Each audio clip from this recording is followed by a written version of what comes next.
Sources of ancient Indian history. The ancient period of Indian history extends from the Stone Age to 8th century AD C and Indian ancient India, rich in history and culture, reveals its past through various archaeological sources like inscriptions and epigraphy, sculptures, monuments, cave paintings, rock arts, artifacts, and pottery, coins, and currencies, and excavation sites. These sources play a crucial role in helping us to understand the mysteries of ancient Indian civilization. Some terms I have used which should be clarified here. Paleography, a study of development of scripts. Epigraphy, a study of inscriptions. Numismatic, a study of coins. Archaeology, a study of monuments and material remains. Nature and types of sources. Excavated sites such as Mohenjo-daro, Harappa, Takshila, Sanchi in India belonging to the Indus Valley civilization are notable example. Through careful analysis of stratigraphy and artifacts, archaeological reconstruction glimpse of daily life, urban organization, and social structure from eras gone by. Next source is inscriptions and epigraphy, writing engraved onto surface like stone, metals, or clay, such as Asoka's pillar and rock edicts, contains valuable historical, religious, and administrative information. Temples, wall, and cave epigraphy provides insight into artistic and linguistic traditions across different time period. Harappan inscriptions Avid decipherment seems to have been written in a pictographic script in which ideas and objects were expressed in form of pictures. Brahmi scripts prevailed virtually all over India except for the northwestern part. And next source is coins and currencies, numismatic study of coins. Artifacts from dynasties like Mauryan, Guptas, and Kusans offer compelling evidence of ancient India's economic system, trade, and networks, and monetary practices. Adorned with symbol and inscriptions, these coins play a pivotal role in identifying rulers and reflecting profound cultural exchanges, particularly about their dharmas. And ancient coins were made of metal, copper, silver, gold, and lead.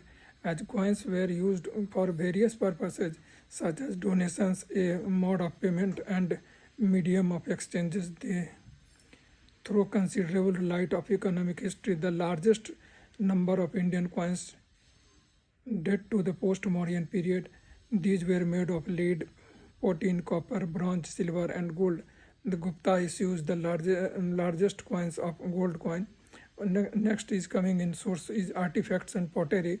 Artifacts and pottery provides a window into the material culture, craftsmanship, and artistic expression of ancient India. These objects encompasses tools, weapons, jewelry, and household items. Pottery in particularly adds archaeological in determining ethnological sequence, trade patterns, and cultural interactions. The distinct style of design of pottery vessels discovered at various sites contribute to our understanding of regional tradition and technical advancement. Next is coming sculpture and monuments. Sculpture and monuments stand as a prominent archaeological sources that offer insight into the religious artifact and architectural facts of ancient India. The intricately carved sculpture found in temple, caves, and monastic complexes exemplify the skills and devotions of artisans. Notable example includes the magnificent sculpture of Ellora and Khajuraho temples, which depicts deities, mythological tales, and scenes from daily life. These sculptures provide valuable insight into the religious belief, iconography, and um, a special value of their time.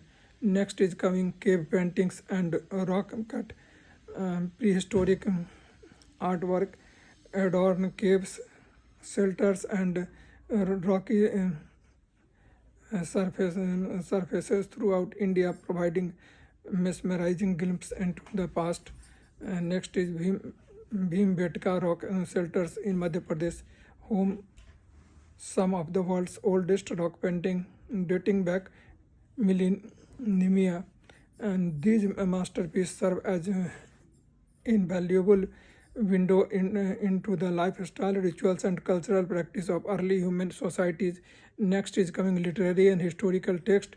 Although the ancient Indians knew how to write early as 2500 BC, our most ancient manuscripts are not older than the AD 4th century and are found in Central Asia. In India, they were written on birch bark and palm leaves.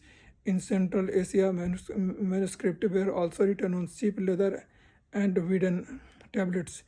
Improvement literary and historical text. Hindu religious literature includes the Vedas and Ramayana and Mahabharata, the Puranas, birth story called a Jatakas, few books called as a Dharma Shastras, and Smritis, Arthashastra is Kautilya. The grammatical works such as Ashtadhyayi, Panini, works of Bhas, Sudrak, Kalidas, and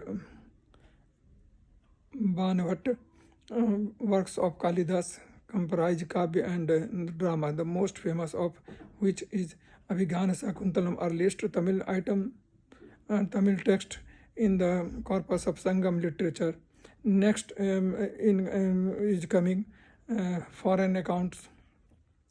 Important foreign accounts and travelers. The Indica of Megasthenes, court of Chandragupta Maurya, Periplus of Erythraean Sea, and Ptolemy's geography provides information about ancient geography and commerce. Chinese travelers Fahian and Wensang, Alexander's invasion finds no mention in Indian sources, and it is entirely on basis of Greek sources.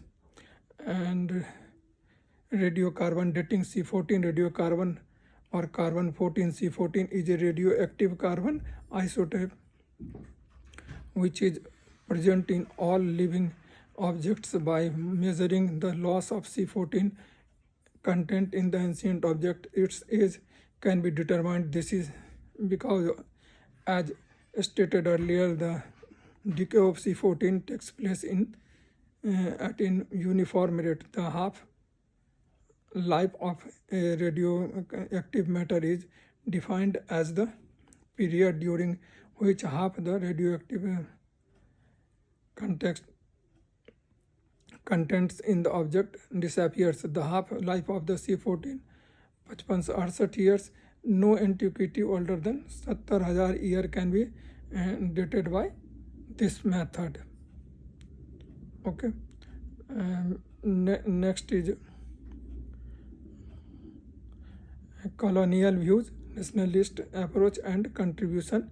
In the 18th century, colonial administrative translate ancient Indian text for administrative use. British officials initiated research on ancient Indian history, later joined by the native scholars in the 19th century, providing a nationalist perspective.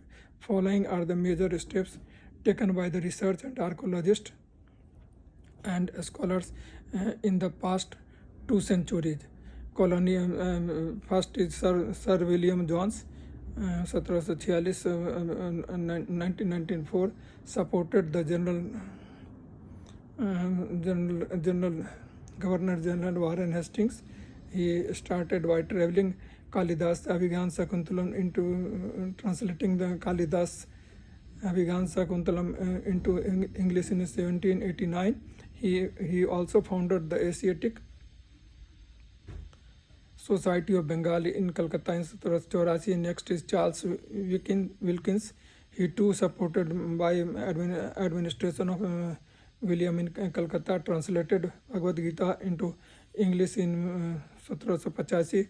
Sir James Mackintosh in 1804 he founded Bombay Asiatic Society on the line of Asiatic Society of Bengal.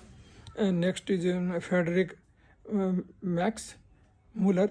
He was a German-born Orientalist based in London. He went on to edit Sacred Book of the East Stories, which includes very few Iranian and Chinese books and mostly consisted of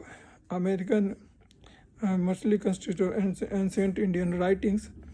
Frederick Max Muller translated Hitopadesh written by the Indian author Vishnu Sharma into German. James Prinsep deciphered the first edicts of Ashoka in 1837. He deciphered the Kharosthi and Brahmi script. The edicts in Brahmi script mentioned a king, Devanam Priyadarshi, which Prinsep initially assumed was a Sri Lankan king. He was then able to associate the title with the Ashoka on the basis of Pali script from Sri Lanka.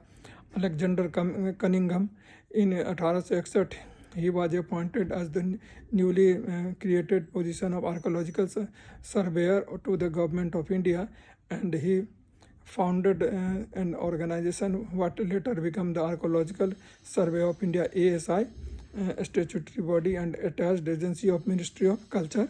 Alexander Cunningham's first Director General of ASI, known as the father of Indian archaeology. Next is B.A. Smith. He wrote early Survey of India in 1904. It was in systematic history of ancient India. He gave importance to political history and always took a pro-colonial stance. Alexander invasion of the subcontinent 327-325 BC accounted for a one-third of his book. F.O. orated in 1905. He unearthed the lion capital of an Ashokan pillar excavated in Sarnath, which was to become the national emblem of India. Nationalist approach to the Indian history. Rajendra Lal Mitra, he 1822 to 1891, he wrote a book entitled Indo-Aryan. Vishwanath Kasinath Rajwade, he wrote 22 volume of Maratha history. His age was 1869 to 1926. R.G. Bhandarak 1837 to 1925. He reconstructed the political history of Deccan, the Satavahan, and the history of Vaishnavism and other sects. He was also a social reformer in Deccan and advocate remarriage and castigate the evils of caste system, child marriage. Next is P.B. Kane. He wrote History of Dharmasastras, which was an encyclopedia of ancient social law and customs. Next is Devdatta Ramakrishna Bhandarak. He gave an epigraphist who wrote about Ashoka and ancient political institution. Hemchandra Rai Chaudhary, he reconstructed the history of India from the time of Mahabharata 10th century BC to the Gupta 4th century AD, and focused upon a streak of militant Brahminism. R.C. Majumdar, his writing showed higher elements of Hindu revivalism. He was general editor of the multi-volume publication of History and Culture of Indian People. K.P. Jaiswal 1881 to 1937, and A.S. Altekar 1898 से 1959. They wrote about the title of indigenous ruling dynasties. Altekar exploded the myth of the Indian inscriptions of despotism by writing about the existence of Republic of Hindu polity. 1924. A.L. Vasam, he wrote Wonder That Was India in 1951, a highlighted and sympathetic survey of various facts of ancient India and cultural and civilization. And next in order is D.D. Kosambi. He wrote an introduction to the survey of Indian history 1957 and the civilization ancient Indian historical outline 1965. He followed a Marxist materialistic approach. This is all the subject mentioned above, and we will take another chapter 2. All the best. Thank you very much.